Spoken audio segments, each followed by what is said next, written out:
Item Number SCP-2376.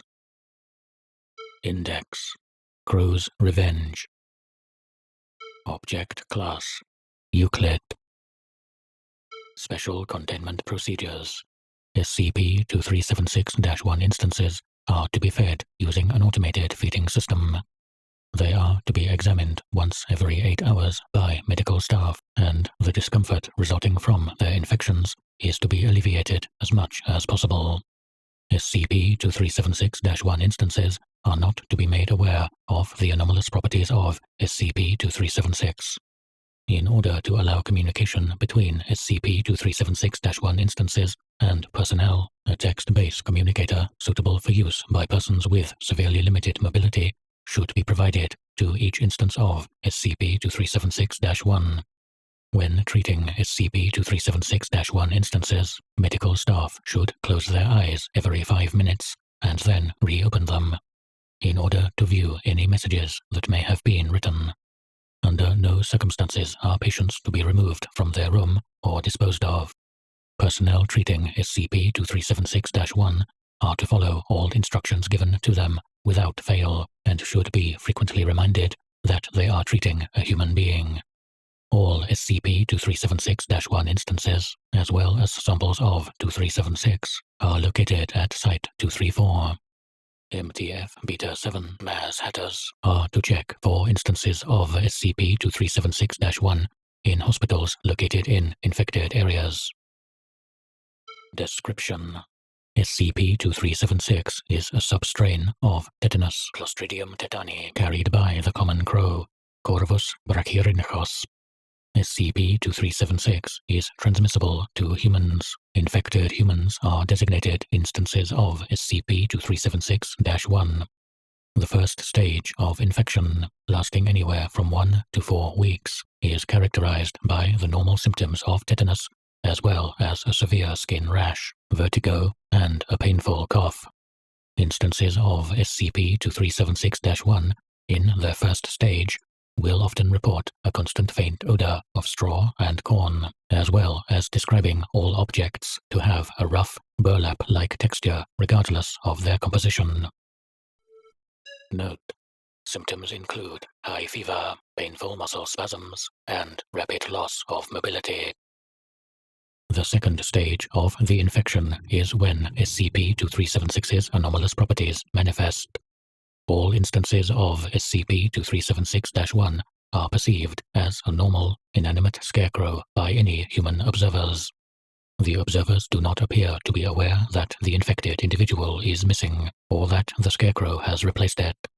Any vocalization by the SCP-2376-1 instances will not be registered. Motion is not visible to observers, but if a person observing an SCP-2376-1 instance breaks visual contact while the instance is moving, the instance will appear to have moved when the observer regains visual contact. Motion detectors and audio recordings will function as normal.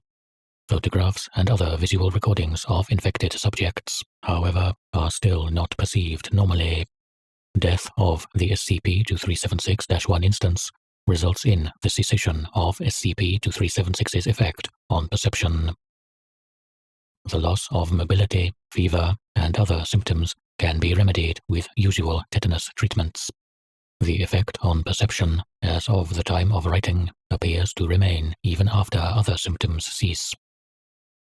Murine models have indicated that SCP-2376 is capable of causing neonatal infections like its non-anomalous counterpart. After murine subjects began attempting to cannibalize infected murine subjects, it has been hypothesized that mice perceive infections to be edible straw. As such, no humans infected with SCP-2376-1 should be allowed near mice. Testing is ongoing around infected areas to determine if SCP-2376 has spread to any other carrier species. Similarities between the effects of SCP-2376, the SCP-2136 pathogen, and instances of SCP-2218 have been noted. Investigation into whether the anomalous properties affecting SCP-2218 instances are an altered version of SCP-2376 or vice versa, is ongoing. Recovery log. Multiple corpses were discovered in the garbage disposal units of a hospital in the town of Redacted. Iowa. The hospital staff claimed they had disposed of scarecrows that had been left in the hospital wards and dressed in hospital scrubs as a prank. The first instance of SCP-2376-1 is believed to be an 8-year-old boy named from the neighboring town of Redacted. who died a week before the discovery at the hospital. His father was tried for murder and acquitted with an insanity defense when he called the police, reporting that the spare scarecrow he had nailed up 3 days before had been replaced with the body of his son. Was determined to have died of dehydration, but autopsy revealed the presence of the SCP-2376 pathogen in his bloodstream, and his father described that he suffered symptoms similar to those seen in the infection's first stage. Addendum.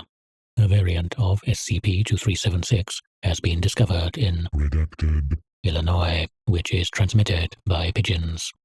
It has similar symptoms to SCP-2376 and an identical anomalous effect, save for that the infected are perceived as mannequins. Due to the urban nature of the new strain's origin point and the increased risk for an epidemic, reclassification to Keter has been suggested.